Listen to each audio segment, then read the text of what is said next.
It's showtime. What's up, historians? Welcome back.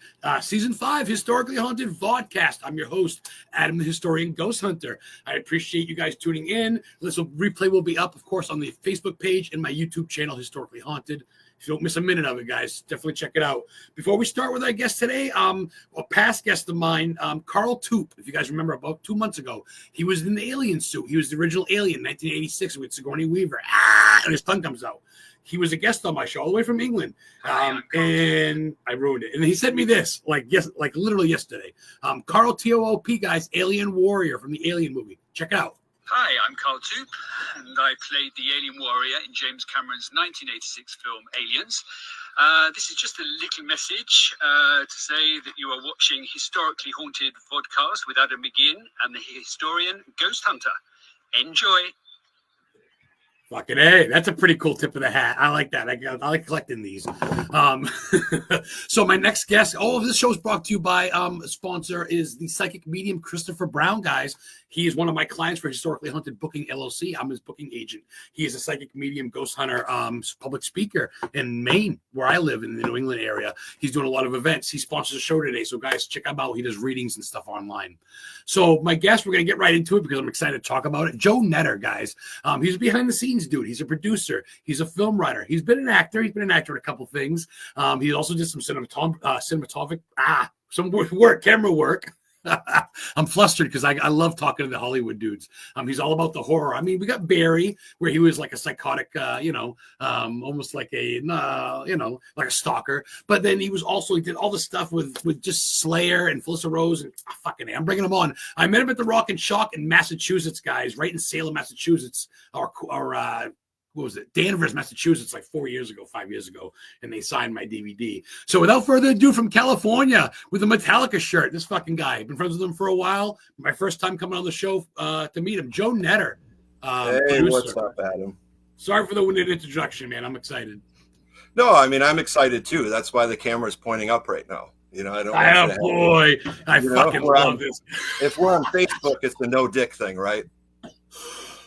There's no censorship on this fucking. It's like hemorrhoids. It's all over the place. We're good. See, look, you just coughed too. That was like a ghost throat fuck thing happened there. I subliminally sent it right to the back of your throat. I caught your COVID ghost. Ghost or the marijuana you sent me from California. One or the other. I was more referring to my dick, but sure, either Cheers one of those. Cheers to you, Joe. Yeah. I'm glad I can say whatever I want, right? Because I would anyway. Oh, food. You couldn't offend me if you fucking had a 20-foot shovel. Come on, guy. You got a 20-foot dick, but I'm saying a shovel, like a shovel. Look at this. You already got people tuning in that aren't offended. Hello, Dawn. Hey, what's up, Dawn? Says hello to Joe. Dawn Hilton. Yeah, Dawn. So, Joe, I always start the show, and of course, people are going to tune in later. I get it. Awesome. I appreciate you tuning in. Please be sure and check out the show. We've had a lot of other B-movie people we got coming on, different actors, actresses. I stick to horror mostly, but pleasure to have you aboard, Dawn. So Joe, I always start the show because it is historically haunted. But before we get into ghosty stuff, what gets you, brother? What gets you into the film industry, to horror movies, or just writing, producing, acting? First off, I'm a terrible actor, so I apologize for anybody that's seen anything I'm in. I'm actually pretty good at playing killers and stalkers and weirdos and freaks, but if I have to talk, it's usually a really prisoner situation. Yeah, you're a prisoner in that all-star movie with fucking Kane Hodder and fucking the Candyman. Yeah, I was in that one, and I tried really hard to show my bare ass. I stalk you. You. I've seen a lot of your shit. I collect stalkers, and I have fun with them. It's mostly harmless. If it gets to be too much, we just roll them in a carpet and Palmdale them. It's not a big deal. But I grew up on horror. I love horror. That's all I watched as a kid. I was reading. I read it when it came out when I was 9 years old. So I grew up loving horror movies. The Drive-In. Wow. all that kind of stuff. So wow, my girlfriend just finished that book. It took her fucking almost like 2 months. It's like 1,600 pages or some shit. It's a long one, but so worth it. Wow. So I read your IMBD, and it says that you literally like being scared. You like the feeling, which is a feeling like love, like hate, right? Scared is a feeling if you embrace it. I'm the same way. I kind of like the whole, oh shit, what was that? Ooh, you like being, so I like just feeling something, in a not to just sit feeling dead inside. So I feel something. It's better than nothing, brother. It's better than feeling empty, ain't it? Yeah, it is 100%. And love is, romantic comedies are my second favorite genre. So that's the weirdness that is Joe. I love horror and I love romantic comedies. Bipolar. Yeah. Well, for those of you the ladies dig it. Nothing wrong with that, brother. I was saying, plus the beard. That's hot shit. Chicks like the beard. Because I was going to say, for those of you that don't know too much about Joe, because I stalk him, I know he's a Central America boy. He's a woods boy. He's I say it, Minnesota. I mean, you're in California now, but you grew up Paul Bunyan shit, right? Yeah. I mean, I trimmed my beard not too long ago because of I can be free to explain everything, right? I had a really big beard and I love the beard.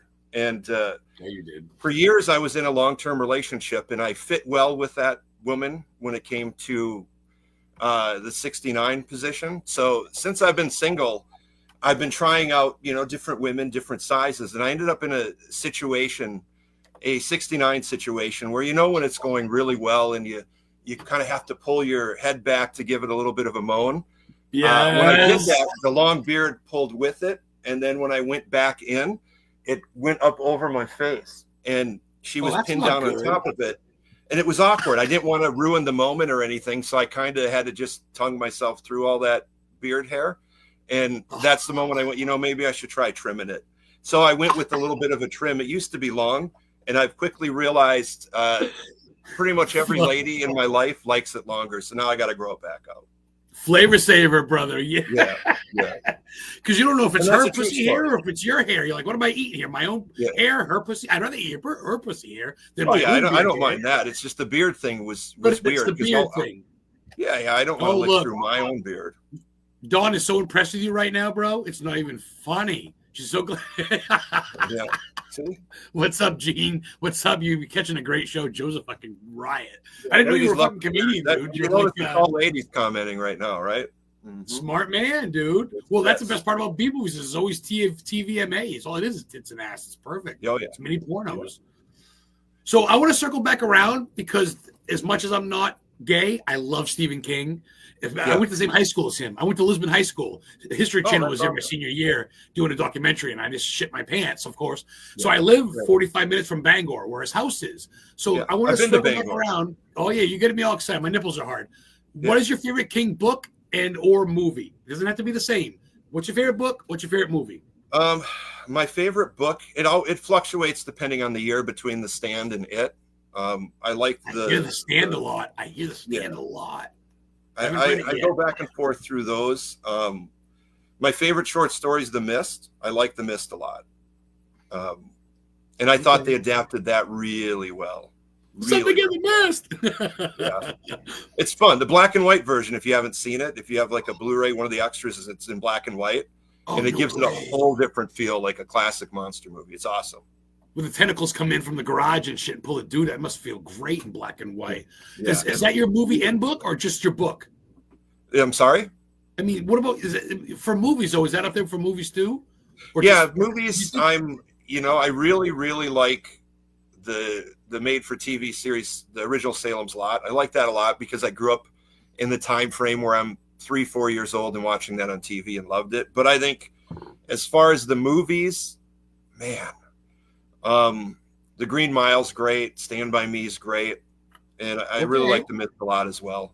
And Shawshank. You can't go wrong with Shawshank. It's really hard to find a bad one. I mean, even fucking Mr. Harrigan's Phone, and it's like, oh, it's kind of good. And you can find your way to, to deal with it. Other than The Mangler. I did not love The Mangler, but, or Robert England tried.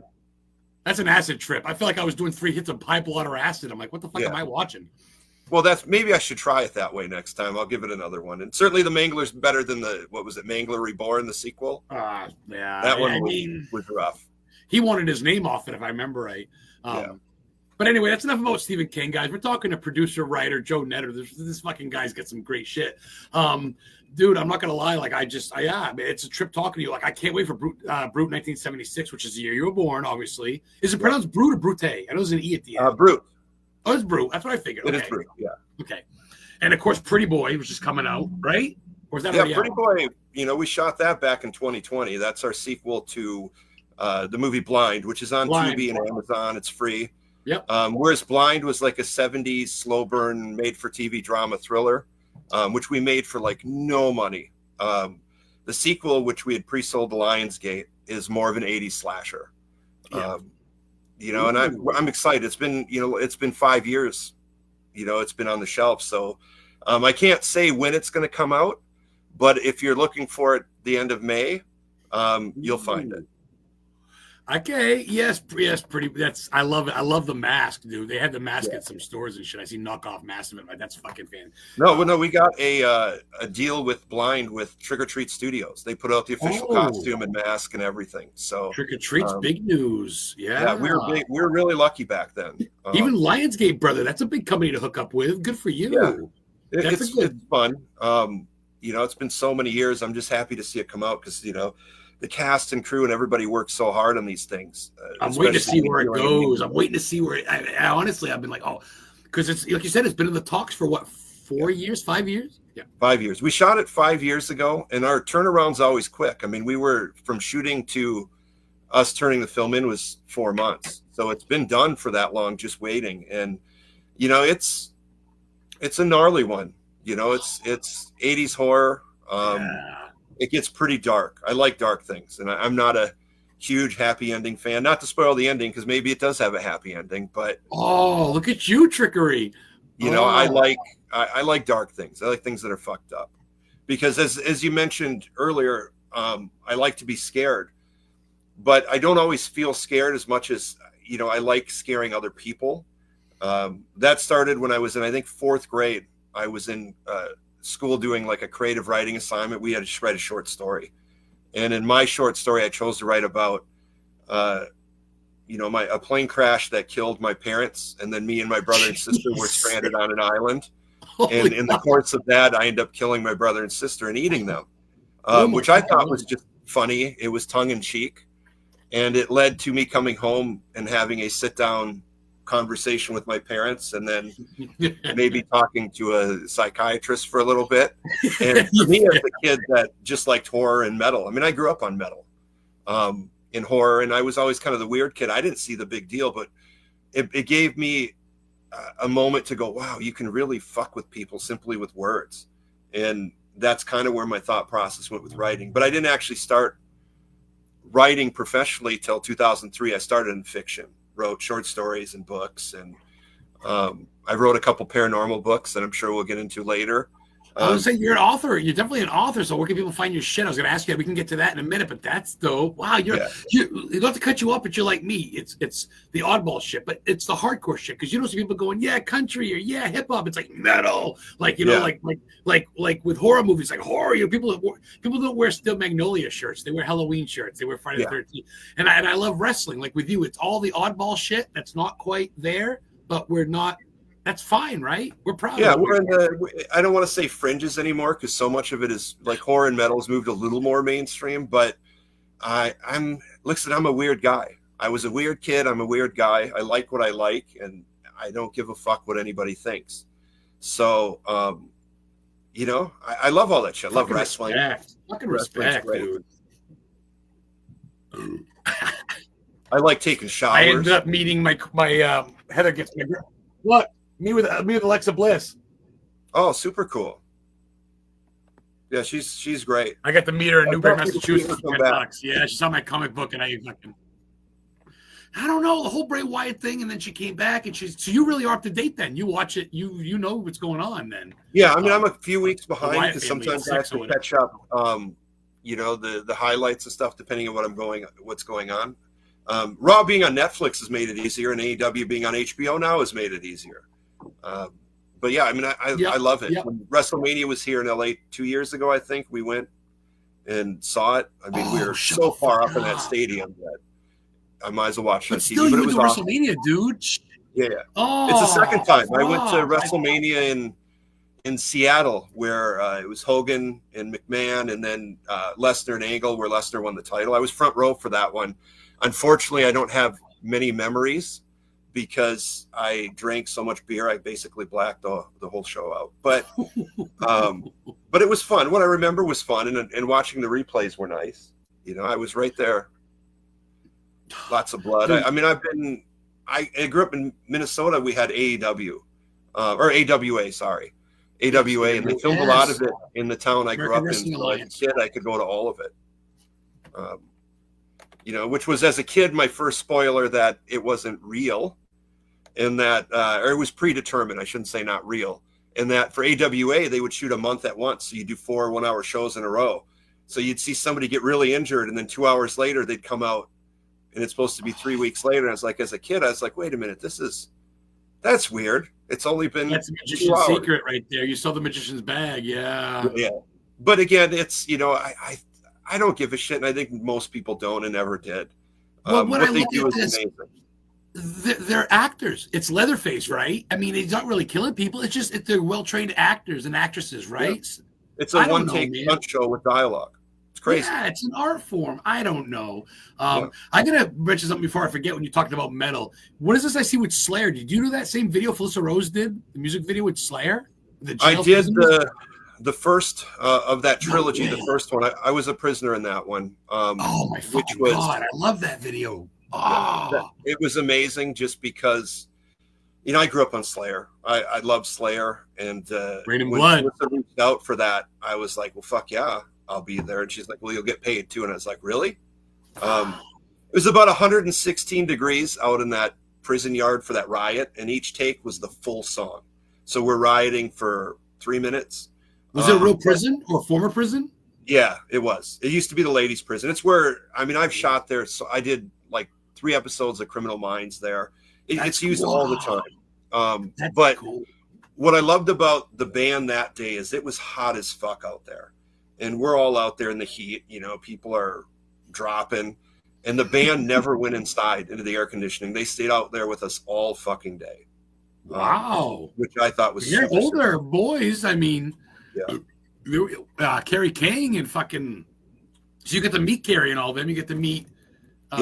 No, they were cool with taking pictures and you know, and it was difficult because, you know, the band's playing in the prison yard and we're riding all around them and pushing, and, you know, it's Slayer, so you're going hard, but the only directive was don't push into the band or any of the equipment, but you're always so close to it that it's, you know, it's a wonder nothing got knocked over or broke. But it was super cool. Derek Mears was in it, who was Jason in the last Friday the 13th. Yes, I met Derek, the big bald dude. Yes. Yep.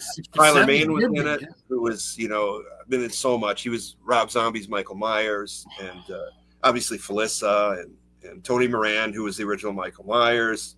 Yeah. So many cool people in that video. Oh man, I got to get you. I am a booking agent for a booking agency, and we're doing a convention in Augusta, Maine, the capital of Maine. And we got Tony Moran, we got Felissa Rose coming. We got a bunch of people coming in September. I'd love to get you there next year. We'll talk at some point if you don't mind. Yeah, 100%. To my next question: have you ever been to the East Coast, brother? You been to Maine or Salem or? I've been to Salem. Yeah, Salem multiple times. The beauty of doing Rock and Shock out there was I would always have the promoter fly me in a week early or let me fly home a week late. And we would just explore. So we went to Salem. I went to Salem. I shouldn't say we anymore. Now it's just me. For those following along online. I get that. But we would go to Salem. We did the whole Maine thing up to Bar Harbor and Bangor and saw the Stephen King sites. That part of the did. We went all of it. I love that part of the country a lot. I like the history. Yeah. It's just fucking cold. And escaping Minnesota, I wanted to go somewhere warm. So, you know, California is where I ended up, and here's where doing what I do, makes sense here, but it's fucking expensive. Yeah. You pay for it though. I mean, even the food down to the rides and shit. Oh, look at Sexy and Single Joe. Wow, dog, call somebody be your friends up. Go and fucking tickle Joe's beard. Yeah, yeah. Well, I'm going to ask you, let's go back to Minnesota for family or friends once in a blue for holidays. You must fly back. I have. You know, my parents now they retired to Florida. And one of my daughters, I have 3 daughters and 2 grandkids, if that's going to blow everybody's mind. What? No yeah. shit. So one lives in Oregon now. 2 are still in Minnesota, with one of them moving to Colorado. But I still try to get back there once a year, you know, to visit family. And like all 3 of my daughters just flew out. My daughters are all adults. My oldest just turned 30. My oldest daughter. Shit, we haven't given you a 5? Yeah. Well, you see, I'm 95 years old. I just, you're 49. You got it backwards. Yeah. All right, you're right. I'm 49. But my old lady's 49. I'm 45. There's no shame in the 40s, brother. We're fucking looking. No, I have no problem with it. You know, I'm young at heart. Yeah, you see you are. They're loving you. You got a fan club in chat, for Christ's sake.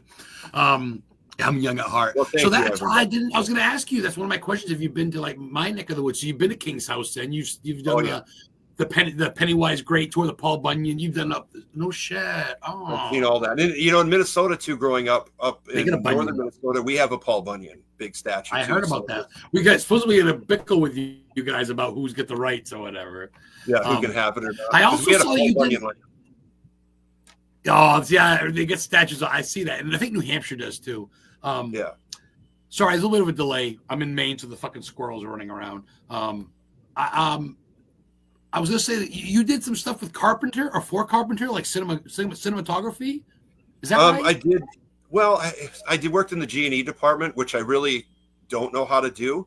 But mostly I was just moving cables and plugging shit in. But there was no way I was going to miss working with John Carpenter on 2 of his videos. Which was God, so fucking cool. 2 or 3 times I saw, if I remember right. And right. We did 2 videos. We did Distant Dream, which was from his first of the kind of the new records, and then we did his kind of redo of Escape from New York, both in studio videos. So I got to see him and the whole band in there playing, and I mean it was fucking 2 days of madness. The second day was his birthday, and you know we waited both days because in the back of it's a recording studio where so many famous bands have recorded records. Like Lady Gaga was recording next door, and she stopped over when she heard, you know, the keyboards and everything. It was amazing. But in the back of the studio, there were 2 pianos, and in John Carpenter's band, his son is also in the band.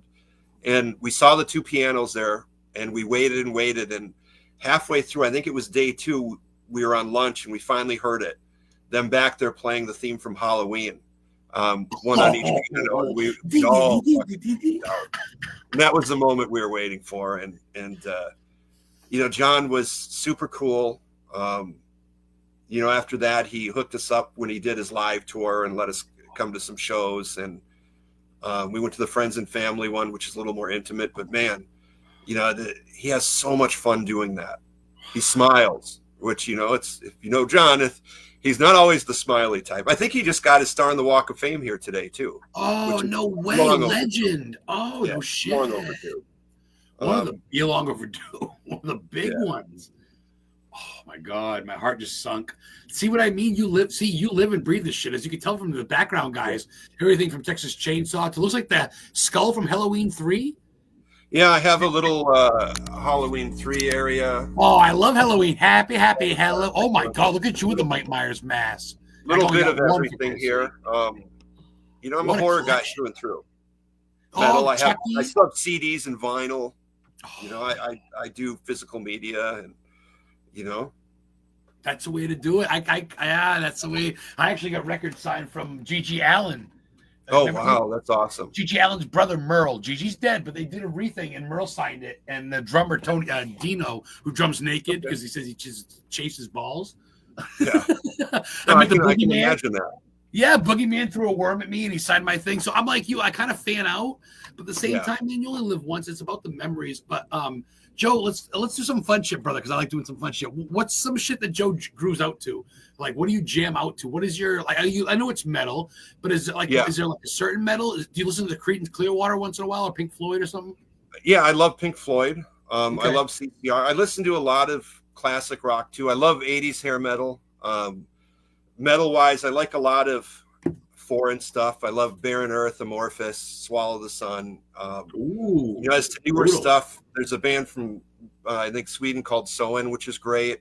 I really like Sleep Token. I know that's the one that everybody loves now, but Sleep Token's great. I'll plug my friend Stoner Hext. Doom Metal. Yeah, Stoner Doom Metal. My friend Hext, HXXXD, 3 X's. She's a brilliant kind of cyber metal singer lady, and she just put out a new EP. So look up Hext. It's super rad. She's a metal singer, super cool. And I'm a classic King Diamond, Metallica. You can't go wrong with that kind of stuff. And fuck, I mean, it was the last record I bought, I think. I just got the new Arch Enemy, which is pretty good. I'm super excited about Nevermore coming back. They're great. I like a little bit of everything. I'm pretty eclectic. Does Arch Enemy have a new chick singer? Did they get the chick from the well, she's been around, I think, now for like 13 years, Alyssa. Alyssa. She's been around for quite a while. And she's great because she's also got a fantastic clean voice. So they've incorporated a little more clean vocals in, which I'm a fan of both. So man, you know your shit. Impressive. Yeah, I love metal. Love horror. Impressive. Yes. You're very well rounded. I like that.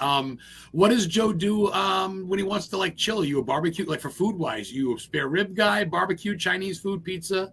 What do you do after like a set? Or like you're finished filming, let's party, let's have a big fucking sushi or something.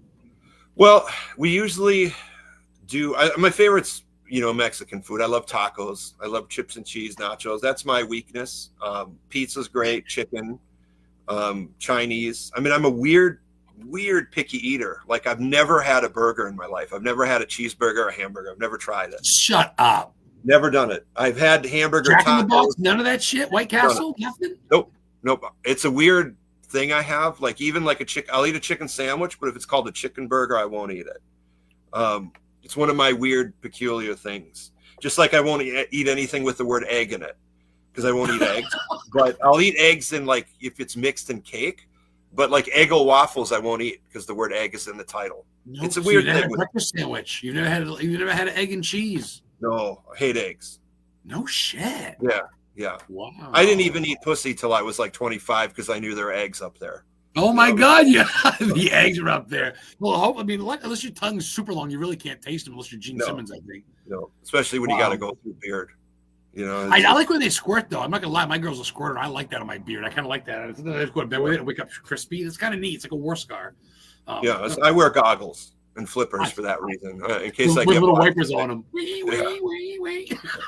Well, I'm not weird. I don't need the wipers. I just kind of do that. You're not. Well, you are weird. Don't bullshit me, Joe. Dude, you're one of the funnest guests I've had because you're fucking nuts. I love it. You have no. I have issues. You have no problem talking to a dude from Maine who knows nothing what the fuck's going on. Just some stoner guy that you barely know. What's up, Thomas? Yes, they know what's going on. Thomas runs a convention in Salem. He runs one in Connecticut. It's the oldest one in Connecticut. He moved to Warrens. It's in July. And he does one in Salem at Salem State University in November. If we can't get you there this year, maybe next year, just get you down with a flight and hotel. If you want to do a signing, we'd love to have you bring some shit. Cool. I love Salem. It's been years since I've been there. I didn't know that. Wow. Yeah, but I love Salem. Super, super cool town. History. Dark vibe, right? With the black houses, the old school wooden. I stayed in one that was like from the really old, like the 1700s. That was an Airbnb, and it was a wonderful old lady that rented it, and she only accepted a check for payment when we left. And I was like, man, how trusting are you? But the house was so old, like the floors were all sideways, and it was super cool though. I like history. I love the historian. I just like it. Well, and I got to get into ghost shit because that's part of the podcast. Not that I have anybody to talk to answer to, but I want to get to another fun one real quick, just to get to know you because I like to get to know you. I want my audience to get to know you. This will be up on my YouTube channel. We still got a half hour to go. Hopefully, you're having fun. Time's flying. Awesome. Give me a bucket list for America, like New Orleans or something, and give me one for like Europe, like London or UK or whatever the fuck, Italy, Brazil. Where I'd like to go. Yeah, give me a bucket list that you got to see before you go. You got to see New Orleans, maybe. I've been to New Orleans. New Orleans is awesome. U.S. wise, I've pretty much been everywhere that I want to go. Sounds like it. Europe wise, the partner of my company, Marcel Walls, who's directed a number of my movies. I'm friends with Marcel on Facebook and Gabe. Yeah, Blind, Pretty Boy, That's Yes. a Wrap, Garden of I'll Eden. get you guys all on next time. The Brute. Yeah, he's super cool. He's from Germany. He's in Germany right now, actually. We have a movie we want to do, one of our next ones. It's a witch movie in a castle in Germany.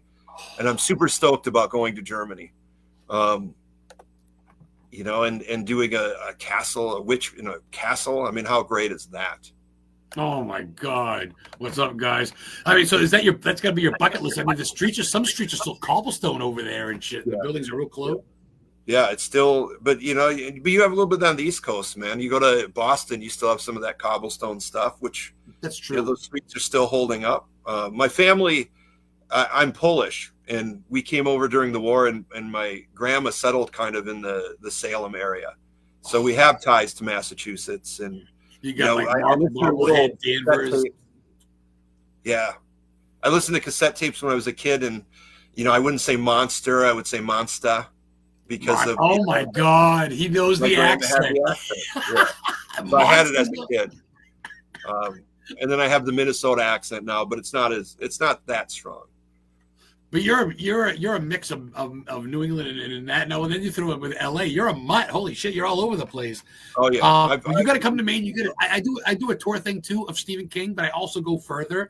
And like America's first Republican vice president, Hannibal Hamlin, was shot. Oh, I'm sorry, had a heart attack on a couch. And the couch is on display at the library. He's buried at the cemetery where King was the reverend in the cemetery. I could take you there. So I love a reason to hang out with you. Get you obviously not a burger, but maybe go get some tacos if you're ever in Bangor, man. I'd love to meet you. And tacos, chicken sandwiches, pizza, anything. I'm good with everything. I even have been introduced to some vegan food recently. Oh my God! Which is chickpeas, right? It's come a long way. It's come a long way. I'll say that. And yeah, hummus is good. I like dip, like clam dip and shit, cheese dip, but hummus ain't bad if it's got like the garlic in it. It's like whatever. Yeah. Yeah. Well, there's some places out here that do pizza because a couple of my friends are strict vegans, so they'll take me to some restaurants, and I've had pepperoni pizza that you could not tell the difference. You absolutely could not tell the difference, other than the price, because it was twice the price. Well, yes, they come a long way with spices and shit. Yeah, yeah. Part of my new lifestyle change is I'm trying to be a little more healthy.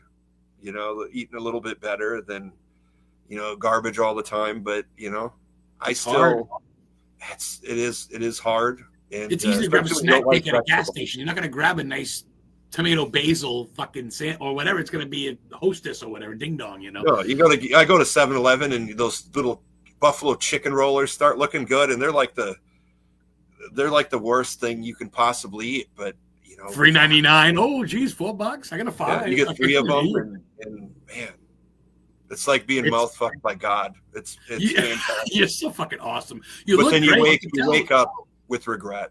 You look great. I mean, you were bigger with the beard. The beard made you look bigger anyway. But even just right now, your face, you could tell you're almost younger. I mean, not that I've seen you. Well, I've lost a lot of weight. I met you 4 years ago. So in Danvers, 2000. Oh Jesus, no. Was it 2018? Shit, when the fuck was Rock and Shock? 2019, 20? The last one, yeah, in Worcester. It was Worcester, Worcester at the Palladium, which is haunted. At the Palladium. Yeah. Okay, well, my friend Gina runs. Joe, so it's oh, no way. That's got some history too. That's one of the oldest places. Yeah, I used to go every year for the New England Horror or New England Metal Festival, which was always Metal Fest. Yeah, Poison the Well and fucking yes. Yeah, always random. I think that's where I first saw King Diamond, and it was always just. I love that part of the country. Oh my God, it's just that's cool. You dig it. I can't. I literally on the way home from work. It takes me 20 minutes to go from work. I live 2 towns over where I live in this little rinky-dink one-horse town with no lights, no street lights, nothing in this little town in Maine where people just drive around on 4-wheelers with shotguns. And I go by 2 or 3 cemeteries, and you stop in this 1600, 1700, 1800 graves. Amazing. So it's kind of neat because it's been these people have lived there. And where I'm living now, sure, it's a newer trailer. I'm not going to lie, I live in a trailer park. It's cheap. It could have been something. Who knows, right? So I'm in LA where having a tent is a luxury sometimes. So nothing wrong with the trailer park. I was homeless for a little bit in an abandoned RV, and it's not in Maine. It's not easy. It's hard to piss and shit in the snowbank at 2 a.m. when it's 14 degrees below zero and your balls are dangling, But you get through it, right? I'm still here, man. So I get it, man. And here I am doing a podcast talking to goddamn producer Joe Netter. I'm not gonna lie, you're an average Joe. I love how you're just talking decent, but you've done some accomplishments, man, and I want to dive into that. Where can people find your stuff, brother? Besides Tubi, Tubi, guys, I love it. My favorite downloaded streaming program is Tubi. You got a lot of work on there, everything, Barry, all that shit. But where can people buy your stuff, brother? Your books or your movies? Amazon. Most of the books are out of print now. If you're in Japan, my novel Zombie Bukkake is available in Japan. And if you know what the word bukkake means, you know how fucked up those two words together are. And the interesting thing with that is, I got a really good deal for that book. And the guy who did the, I had to convert listen, I smoked a big joint before this, so I'm brain farting here a little bit. But the people that put the book out, it's also Stephen King's publisher in Japan, so it was super cool. Way. And that's pretty cool. Yeah, so you can still find a few things online. The ghost hunting books are still available. My book I did with Adam Green, the book from Victor Crowley, the fourth Hatchet movie, that's still out there. So I'm super proud of that as a fan of the Hatchet series. He was on the show you were at. I met him at that show. He was at that show that you were at. Him and Felicity. Yeah. Holy shit. Adam's Sorry, I great. didn't cut you off. No. If you've ever talked to Adam, it's similar to talking to me, that we just keep going on, and we're going to bounce between, topics, and there's really no filter, but decent. Yeah, I mean, that's. He signed my autograph. He goes, "Don't worry about it, man." I go, "Really?" No. Felicity didn't charge me. I go, "Oh man." She goes, and did her whole thing. Adam's super cool. I did an episode of his Horrified YouTube show, if anybody wants to check that out, where I talk about pissing my pants. And I'm going to share it. And the interesting thing is I didn't know how long they're supposed to go, and I guess they're supposed to be 4 to 5 minutes. And as you can see, I'm a talker. So my story about pissing my pants went for 24 minutes because it's a one-take thing. And then they had to edit it down to 4 to 5 minutes. But you got to give me the skinny on it. Give me the highlights. How did you piss your pants and why? Like what happened? Well, it wasn't on purpose. It was accidental. It was just me driving in my car when I first moved to LA. And I mean, I don't want to spoil the whole thing, but I had to pee really bad. And I couldn't find a bathroom because the thing with LA is you go to gas stations and stuff, most of the time the bathrooms are out of order or they won't let you use them. So I'm driving all over, and I finally pulled over, and I was going to go in an alley, and then looked over and saw there was like a children's school there. And I was like, fuck, that's a thing. Exposure. Yeah. Oh no. So I tried making it home and didn't quite make it. But watch it. It's fun and funny. It's like this. I'll share it I later. didn't plan what I was going to say. I just sat down and talked, and you're funny. You never dude. know what I'm going to say. No, man, you're a funny dude. Did you give me one for Europe, a bucket list? I think it was in Germany, right? Germany, yeah. Anywhere over in Europe. I have a friend in Italy. My friend Paolo, who actually brought me on to If I Can Pimp Out Twilight of the Dead. Please. That was when George Romero passed away. He was working on his last Dead movie that was going to end everything and kind of sum it up. He had his treatment and then had started the screenplay when he passed away. So the treatment was written with my friend Paolo, who then brought me on to co-write the screenplay, which is Brad Anderson is directing it. It's going to be shot in July in Hawaii. It's Brad Anderson who did Session 9 and the Call and all that, starring Mila Jovovich. Super cool. It was really fucking amazing to get to kind of take over where he left off on the last Dead movie and really sit down. It was fucking insane because I got to watch some videos of him in the pool, kind of talking about the story and shit. And it was the first zombie movie, was Night, wasn't it? Yeah, Night of the Living Dead. And I love Dawn of the Dead. I love Night. I love Day. And Twilight's the bleakest of all of them. I'll say that. I can't really give spoilers, but I'm super excited about that. That's the biggest budget thing I've done. So between that, Brute and Pretty Boy, you got some shit dropping this year. Hopefully, that's going to be pretty good. Well, Pretty Boy soon. Garden of Eden, which is the most fucked up movie I've ever written. That Marcel directed. It's the most fucked up thing I've ever done. I love it. I don't even know how to describe it, but it's really, really. We just went for broke and said, let's just fuck with people. The good thing is the early reviews have got all the subtext and the layered stuff behind it. And that's coming out in, I'm not allowed to say, but if you look for it towards the end of June, you're going to find it. Well, when people follow you on Facebook and follow you on social media and, of course, your pages and shit. Rootwood was good. I love Rootwood, too. That's a good one. Yeah. Rootwood was, I didn't work on that one. That was a Marcel movie. Oh, that was Marcel. I thought you were involved with that. Shit, that's my bad. No. That was actually... I met Marcel during that time, and then the first thing I ever wrote for him was Garden of Eden. But it took us like 4 years before we kind of found the right time to make it. But he's kind of in your posse, so to speak. I remember you roll with him. Yeah. We've done 6 films so far, and we have, I think, 6 projects in the pipeline. We shot, Brute 1986 last year, the sequel to Brute 1976, which is super fucking awesome. That's so brutal, so much gore. So much fun. That's about a hair metal band in 1986 filming a music video. So it's everything I love. That's a Rap was good too. They even say That's a Rap during it. I go, there it is. Yeah. That was a meta horror comedy where we had some fun with indie horror and the people you meet, and everything's meta, everything's times 100. We had Serena Vincent in that, which was super awesome. Yes. Some great kills in that, and super fun gore, and that's available Tubi, Amazon. Yeah, if you look up Tubi, Amazon, those are the 2 best to find things that are usually free. But I mean, iTunes, Vudu, that's all that stuff's on there as well. I'm not gonna lie, that's how I stalk you, motherfuckers. I got David Kerr coming on the show last week, a couple weeks ago. He did Go Away and Revenge of the Slasher Nurse, and he sent me some DVDs, which I'm gonna ask you if you don't mind me while you've been recorded. There's no judge here, but while you're recorded, if I were to later on, maybe in a week or 2, PayPal you, could I get some DVDs signed? Do you have any DVDs personally you could sign for me? I have no DVDs available, unfortunately. No, if I did, I would gladly send them. Autograph them for me? Yeah, I could, but I have nothing. I usually have 1 copy of everything, but I lost them in the split. Well, we got time. Summer's coming, maybe in a couple months or a month. If you go, hey man, I got a couple of weeks.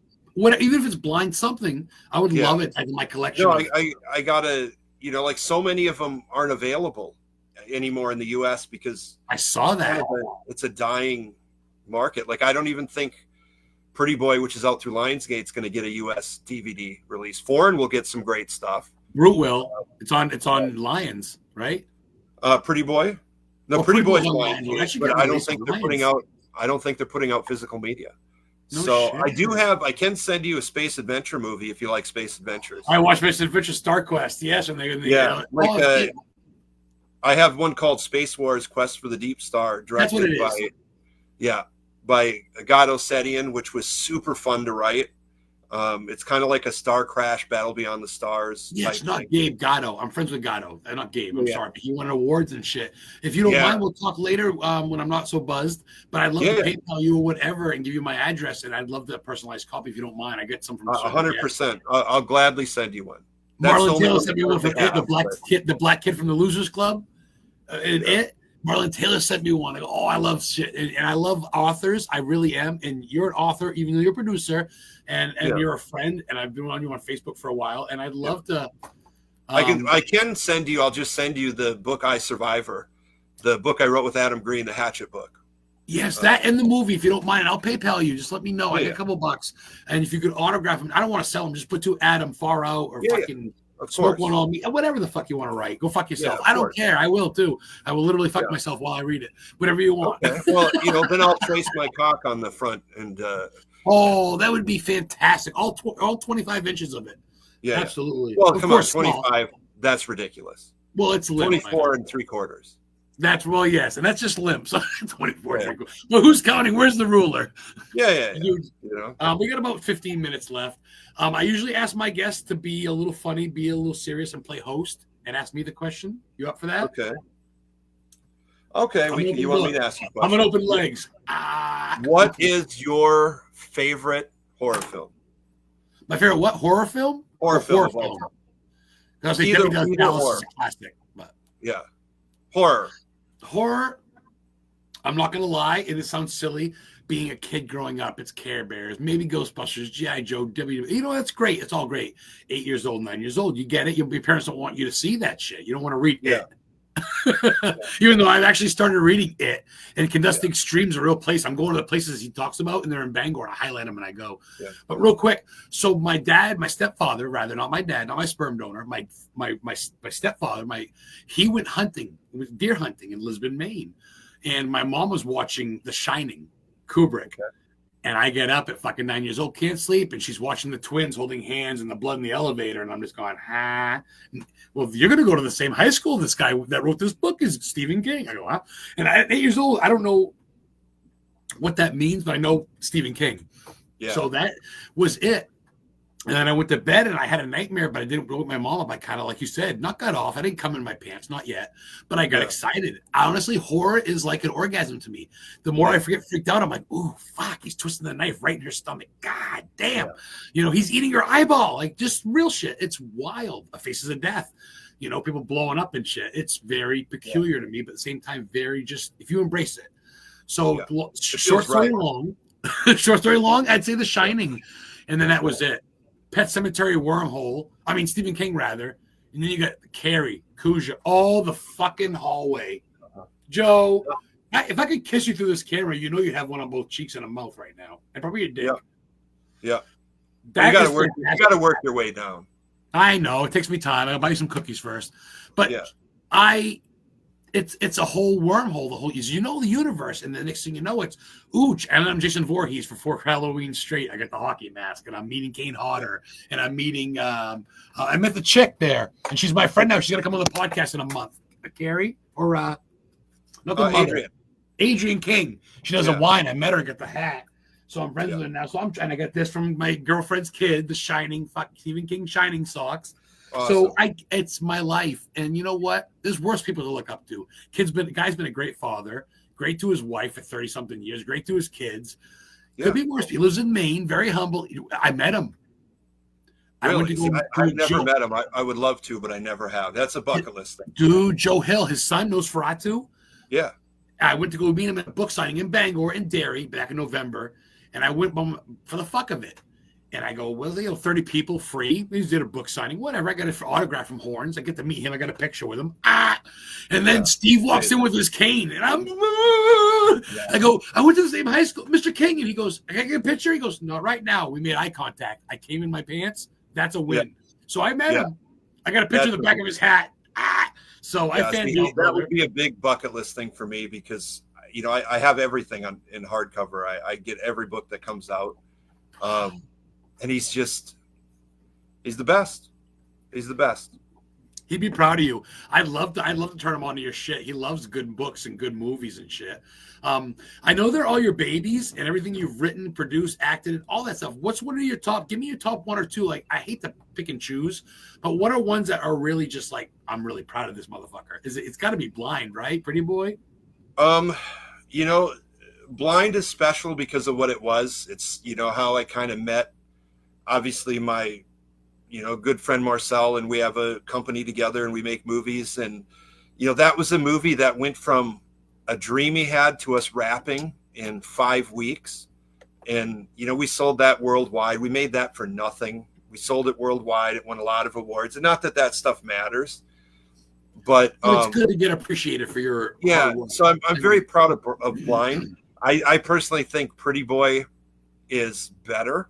I'm really proud of Pretty Boy, but, you know, I'm proud of everything. I really think, you know, the 2 Brute movies, though, I think those are the ones that are going to be the ones that are going to, you know, find the bigger audience. Because those are our homages to those, like, modern version of those slashers. I mean, the modern generation won't watch the original Texas Chainsaw. It's too old.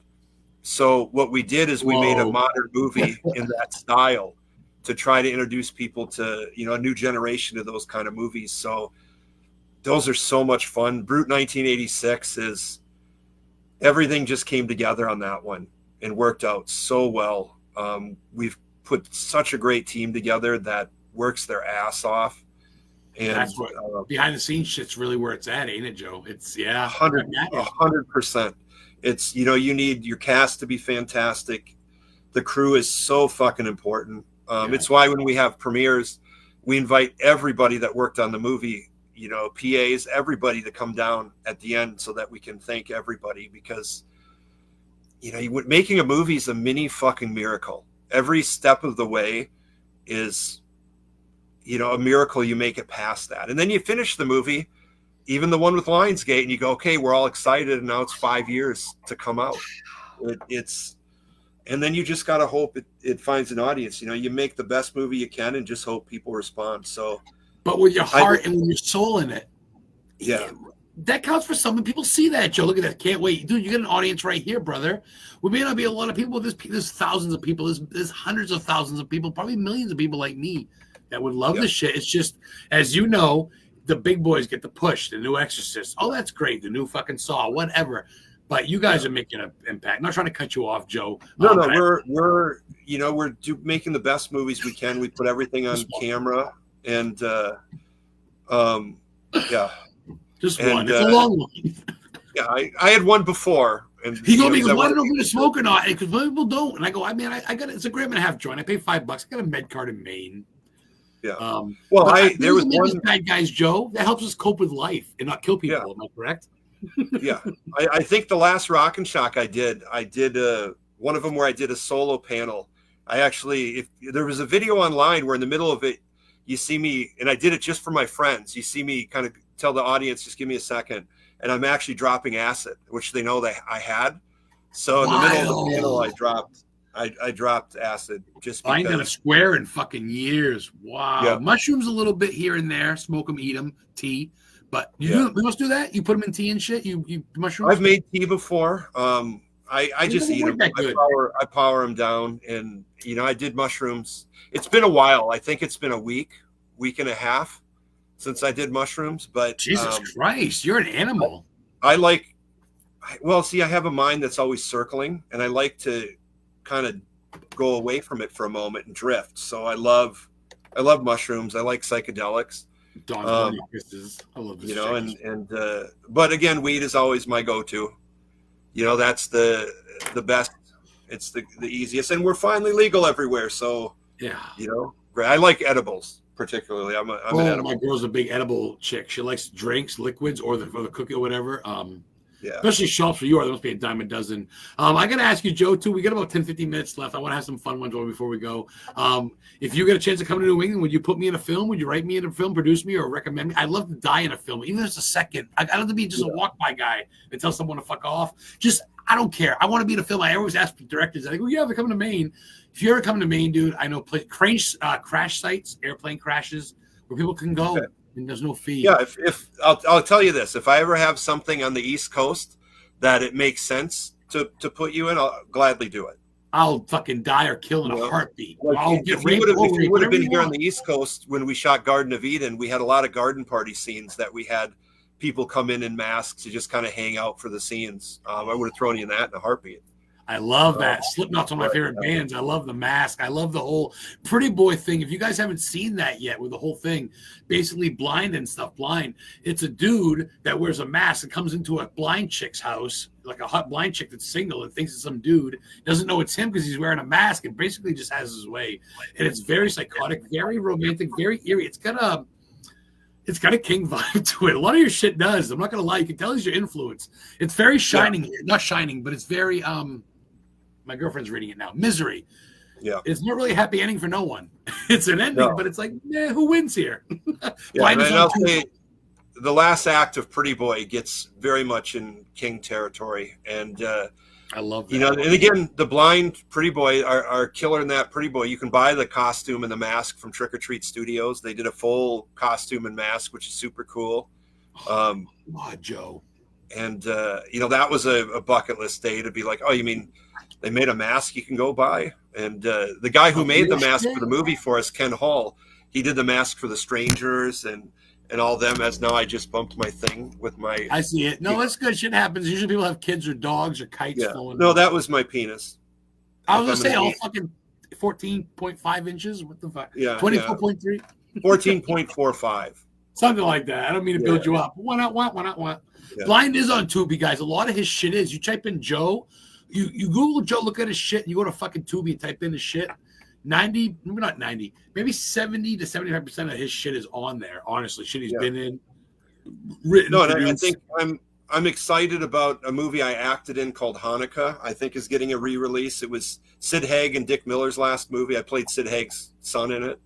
Oh my god, I haven't seen that yet. Yes, the Jewish holiday Hanukkah. No shit. It's on Tubi. I know they were doing a new version they were going to put out. Okay. And I haven't seen that yet, but I play the killer in that one, which was super cool.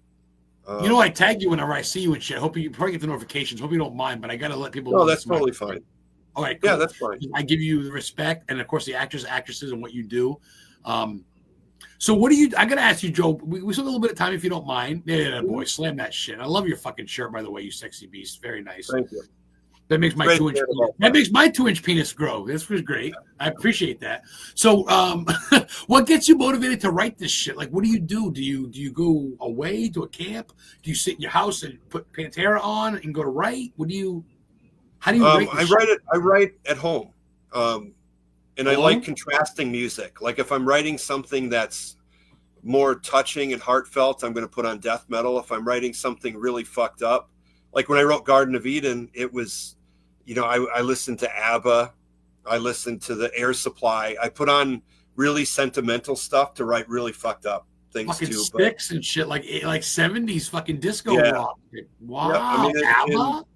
I like contrasting sounds. Like, anytime you watch anything I did and it's really a touching, heartfelt scene, know that I had, Slayer or, Deicide or something on in the background that I'm playing for the touching fucking Deicide. Oh my god. But, I like the ideas come from anywhere, most often, because I also do a lot of work for hire gigs. Like I wrote an action movie that was shot in December with Daniel Roebuck and Quentin Rampage Jackson and stuff. Doc Munster, Daniel Roebuck. So some of those are coming where I get a treatment and I'm hired to write it. But most of the time I write around locations like Brute. 1976, we shot in Nevada at a ghost town in Nelson, Nevada. And that was because I worked on a movie, that Space Wars movie we did one day there in a mine they had. And I walked around the whole kind of area. And I went, wow, I could write a movie around this place. The production value is amazing. And we get a lot of bang for our buck. So when you watch Brute 1976, mostly what you're going to see there exists. It's there. And so I write around location. There's not much of a backdrop. There's not much of it's all just nature or the layout, right? Like gnarly buildings and dilapidated, barns and churches and shit, and I just find a way to make it all work. And fucking ghost town.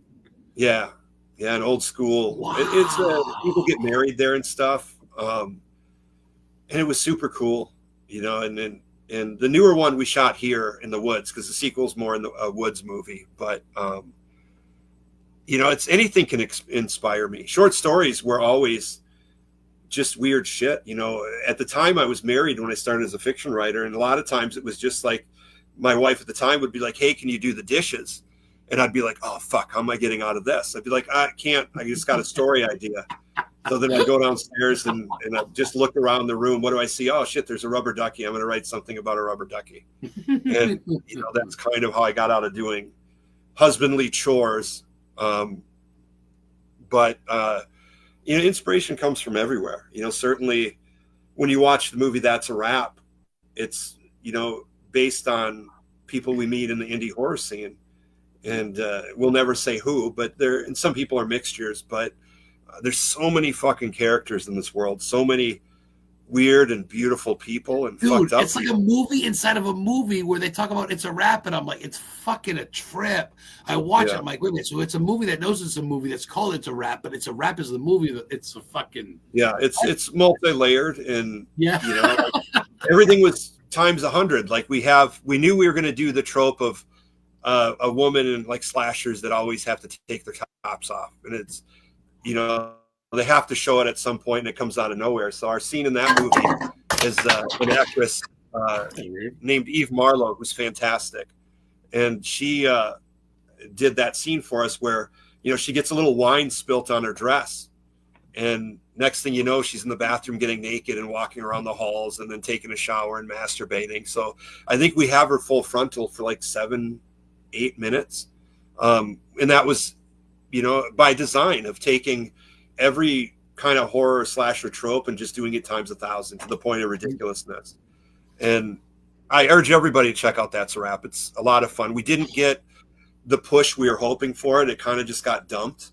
But I implore people to check out That's a Wrap. Check out Blind, Space Wars. You know, these are great, fun indie films that are made with heart.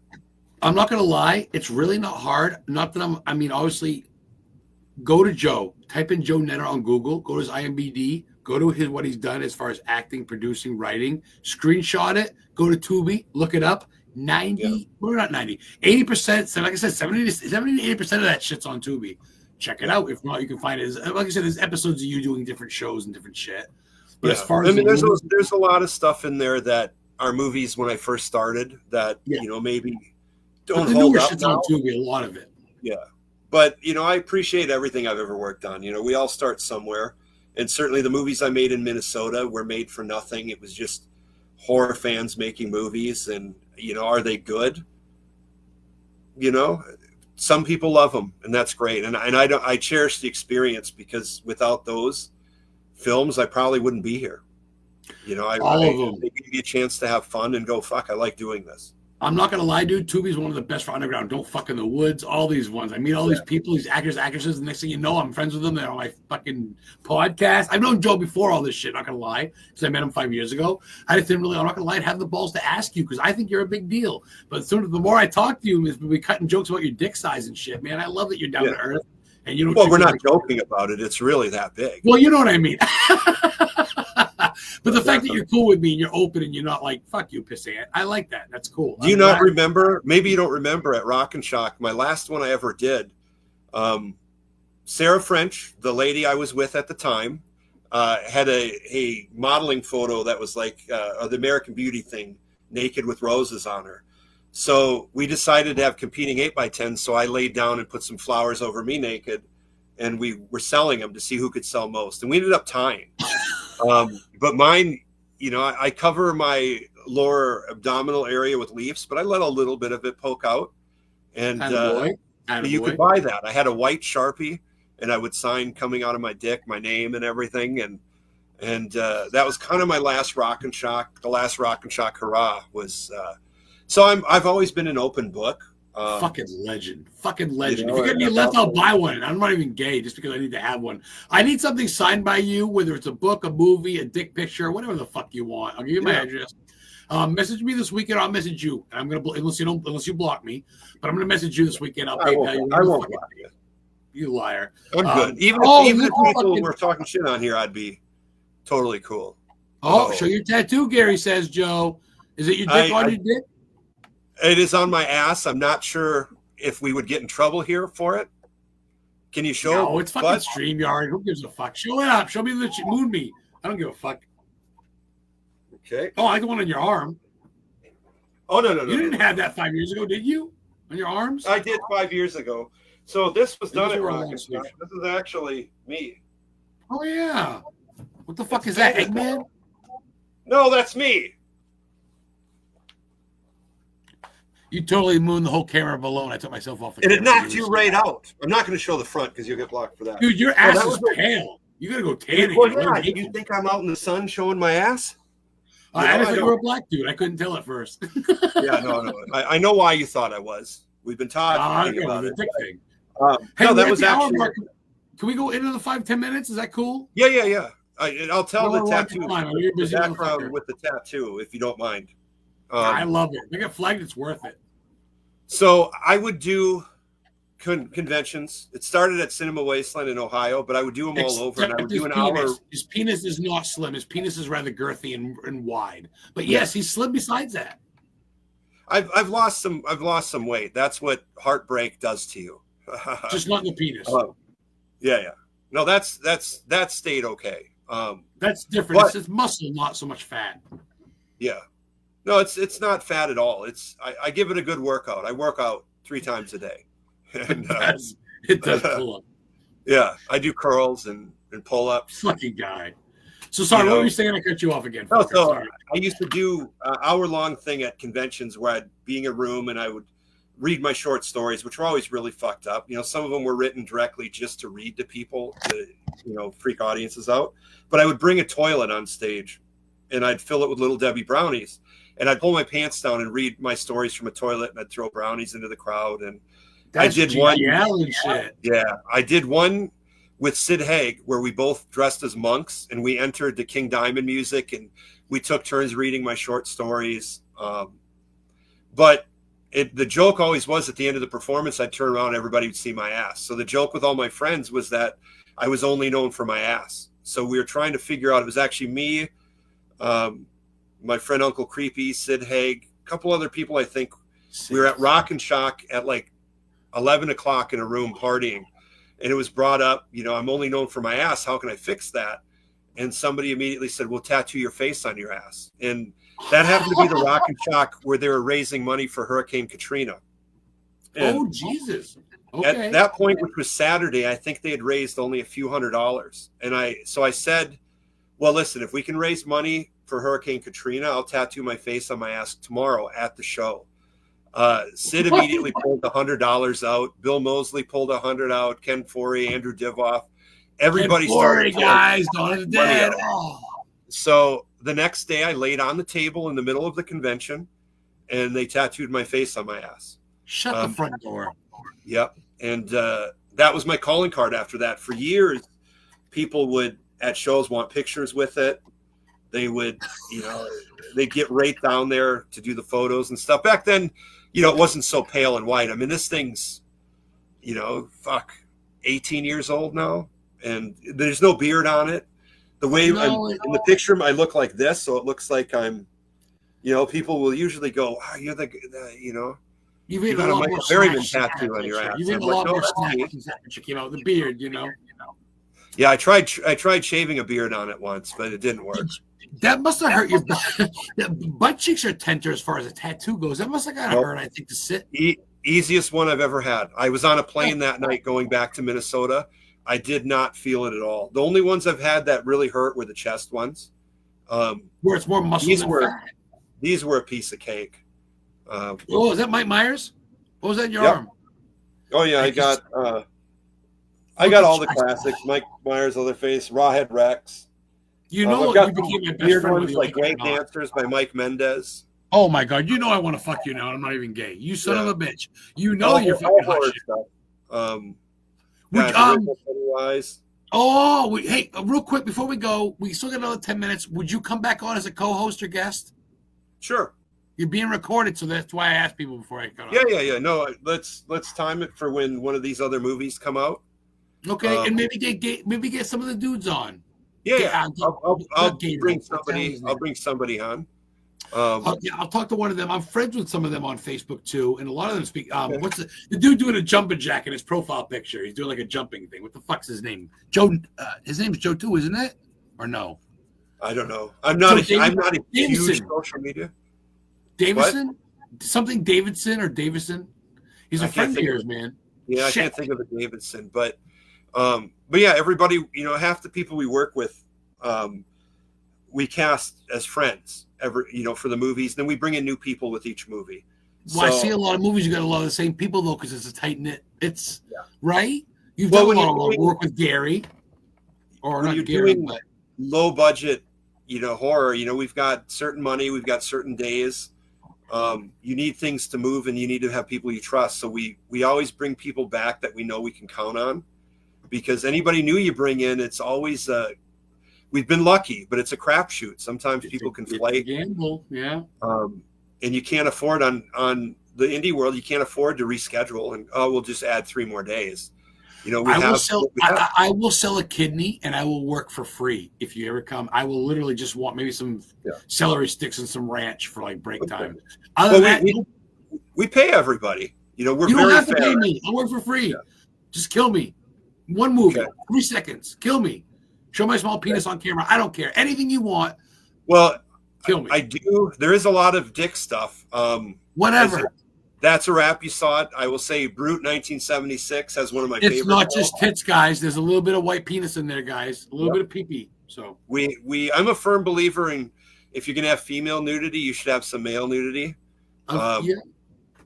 You know, listen, I have a director. My business partner's gay, so you know, I know he's gonna like it too. And the beautiful thing is I can write the most fucked up stuff like that, and they're gonna think it was his idea, and I get to just hide all my, you know. Joe, would you find it offensive if I called you one of the most fucked up people I've ever had as my guest? Is that No. cool? No, I would hope you would say that. Because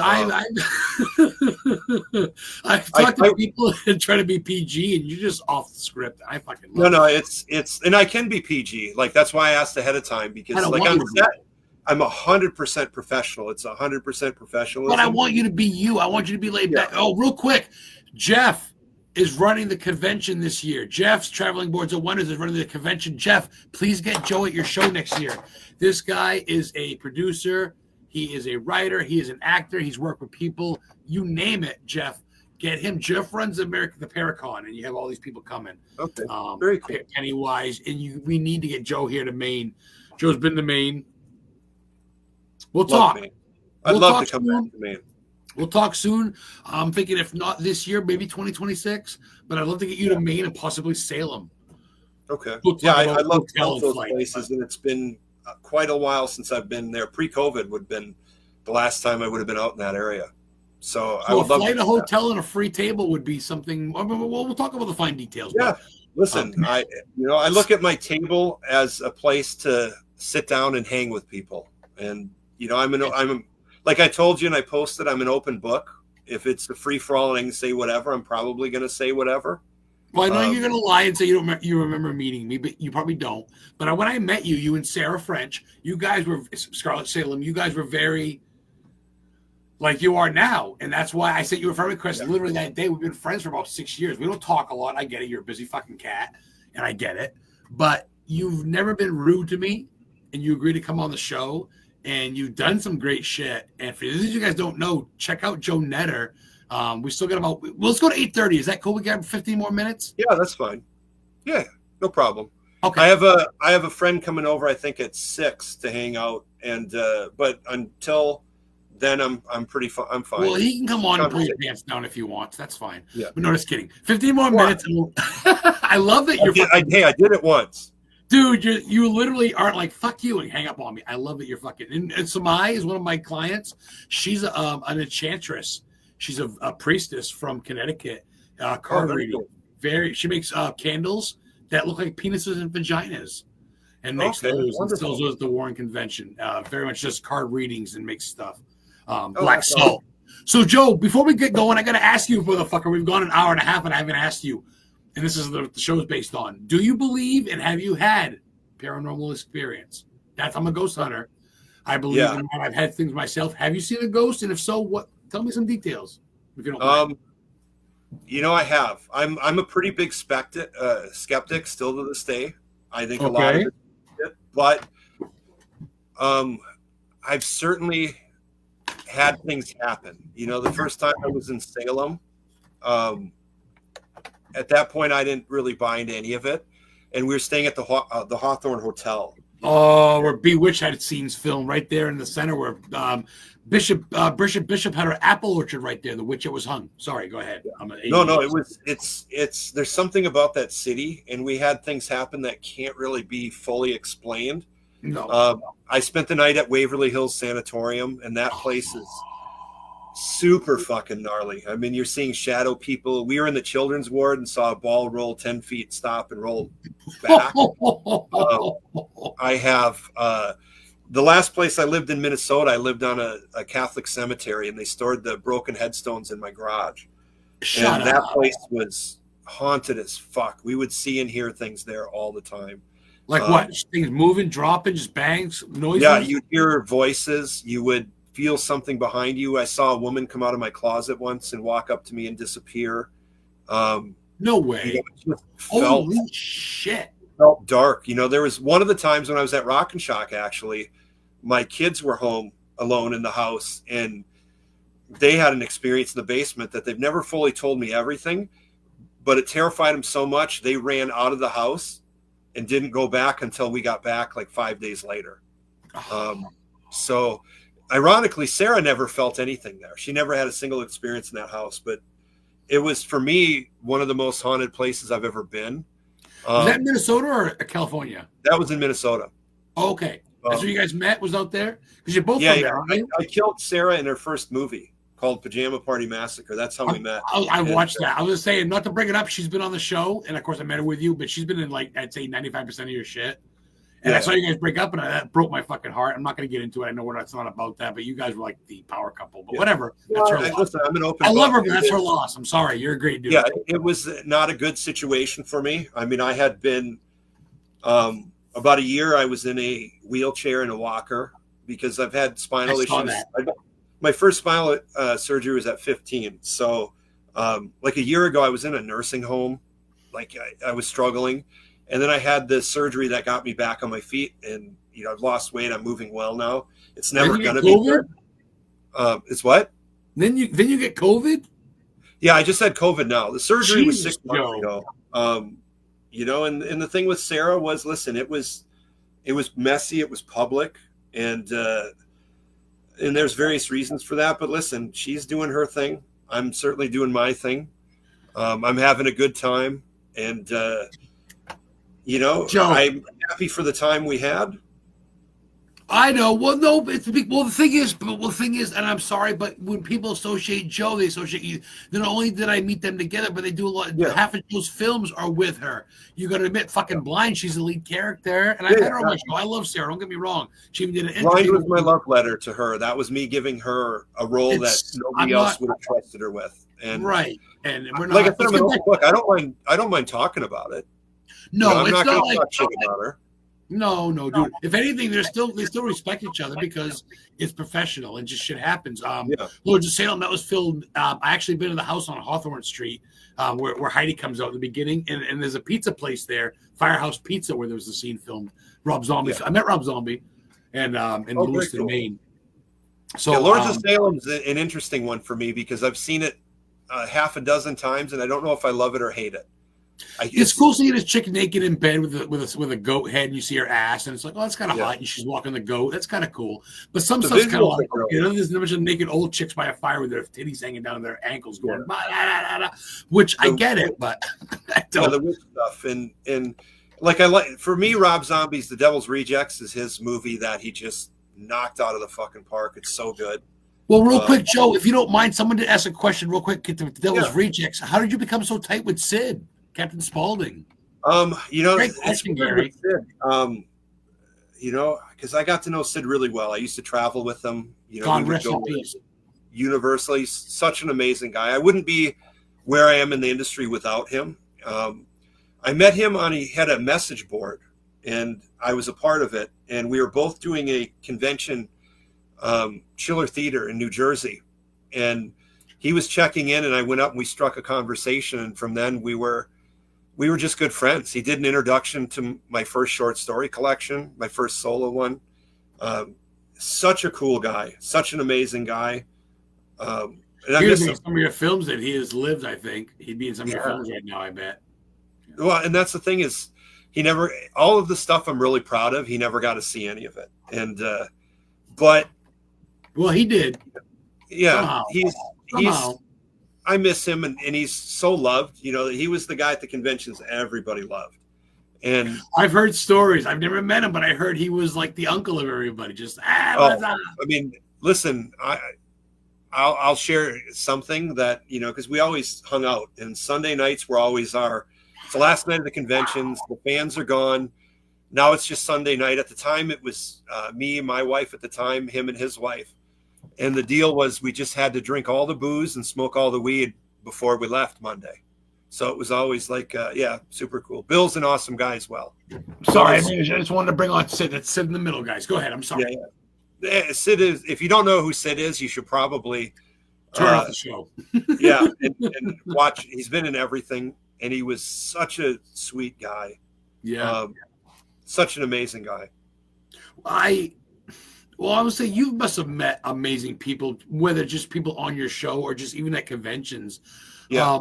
Do you, Joe, is there some dude that you, besides Stephen King, of course, is there someone else that you look up to, someone kind of not like a mentor, but you're like, oh man, that's as far as like movies or just Yeah, I mean, producing?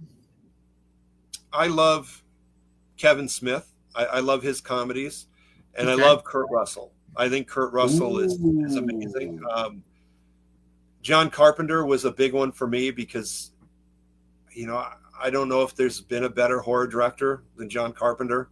He's so fucking amazing. So getting to work with him, even just carrying shit, I knew I was going to be there. I was like, fuck, I have to be a part of this thing.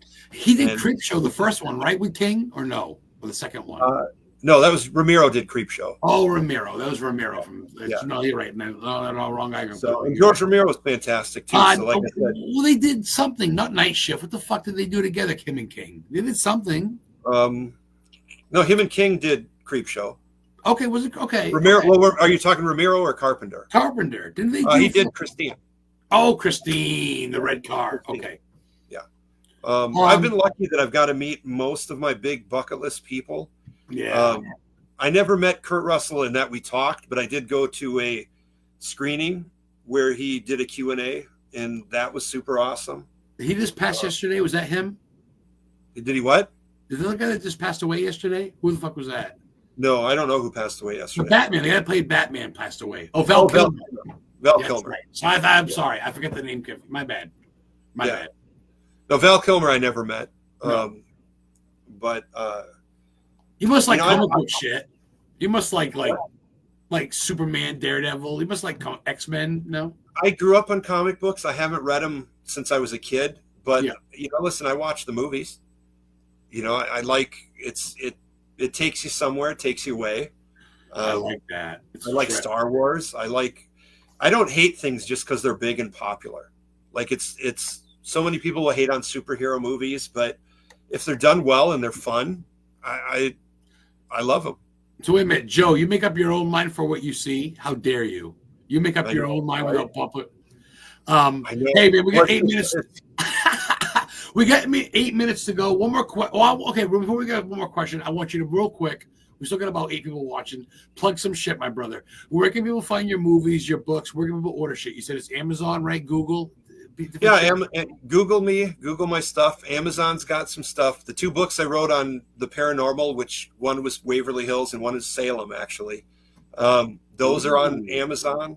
I Survivor's on Amazon. That's a super cool kind of movie within a movie book. Okay. Movie-wise, you know, watch That's a Wrap, watch Blind, watch Space Wars. You know, it helps with from the indie perspective for people to seek out and watch these things. It helps. Pretty Boys coming out, you know. Tubi, realize it. Give it a thumbs up on Tubi. I always give it a thumbs up and I save it to my list because I don't have the hard copy. That way I can go back and rewatch it. Yeah. Me and Heather love this shit. We get stoned and just order pizza and watch fucking. And also, guys, these all have Facebook pages for the most part. There's a lot of them. Joe's got his own Facebook page, but all these movies, half these movies, like them, follow them, bring the stats up. No, leave a review on Amazon. Leave a review some places. You know, that shit helps. It does. You know, we live in a time where, you know, like especially for foreign territories, they want to see how well the movie's doing as far as an audience score. Yeah. And that can be a big deal, you know, and certainly the haters always leave reviews and comments. They're the first to get out there, and we embrace them. If you go to my TikTok, and I think it's also on my Instagram, for That's a Wrap, we did a new trailer that just used bad quotes about gratuitous nudity and too much gore. And did I watch that yet? In the trailer. I don't think I'll watch that yet. We take the hate and we even find ways to make that work for us. I love that. I love that you take the negative and spin it into a fuck off positive. Okay. 2 questions ago. It's ridiculous. I get to do what I do. It's ridiculous. Of course, brother. That's why you're respected and loved. And if people hate you, fuck them. They don't know you. 2 questions ago, we call it a wrap. StreamYard's telling me to fuck off. 6 minutes ago. 2 questions. Joe, I lost one. So give me one more. Where does Joe Netter see himself in 2026 of March next year? This time, more books, more movies, vacation. Where do you see yourself? Probably no more books. I mean, I haven't written a book in probably 6 years. I know I'll go back to it at some point. Well, number one, this time next year, I'll be turning 50. So that's a milestone. Holy shit. That's true. Yeah. I would guess movies. You know, we've got these 4 movies coming out this year with Big push. Pretty Boy, Garden of Eden, Brute 76, Brute 86. So I would hope this time next year you're hearing much more press. Hopefully Pretty Twilight Boy, coming Pretty out. Boy, Pretty Boy, Yeah. Pretty Boy. Yes, I can't wait. I'm Boy sorry, I'm is, partial to Blind. Pretty fucking wild story. Yeah. Because it's No, real. I think Blind is, like I said, that's one of the movies that, you know, put me in with the group I'm in. You know, I've made good friends out here in LA, and it's hard to make real friends in LA.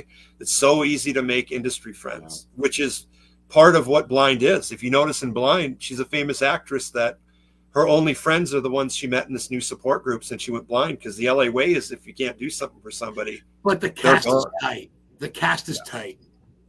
And I think Jed Rowan plays Pretty Boy, and he's fantastic. If you liked his performance in Blind, Pretty Boy is his movie. You really see him. You know, there's a reason the movie's called Pretty Boy. I like that you're all over the place, man. I got to have you back on. Hour and a half flew by like a goddamn fucking masturbation scene. So we're going to get going. You said earlier, if you come back on, maybe some of your co-hosts, even if you come on as a co-host yourself, maybe some of your, not co-hosts, but some of your movie friends and shit. And if not, you come a co-host, maybe to like David Kerr or someone, you would come back on, you think, in a couple months or something? Yeah. I mean, I don't know that I would co-host because that's too random, but I'll definitely join the conversation. You know what I mean? Like we'll do like a three-way, not in that sort of way. Let's no bring in needed, but you know what I mean. Yeah, I can bring in Marcel, the director. I can bring in, you know, Jed, who plays Pretty Boy. I know he would love to come on. He doesn't get to say much in the movies, but you know, he's a good dude, you know, and all fucking show long. Appreciate you, Don. You've been fantastic. No, fuck that. You know, he's not that old. 50 is the new 25. Suck it sideways. As long as you can buy alcohol and buy weed, who gives a fuck? Dude, Joe. Yeah. I look good for my age. Dude, you totally do. I'm totally going to free stream this later. Man, I appreciate you coming on. We got 3 minutes to go. Anything we didn't touch on you want to touch on with 3 minutes? No, I mean, I'll just give another plug to my friend Hext, HXXXD.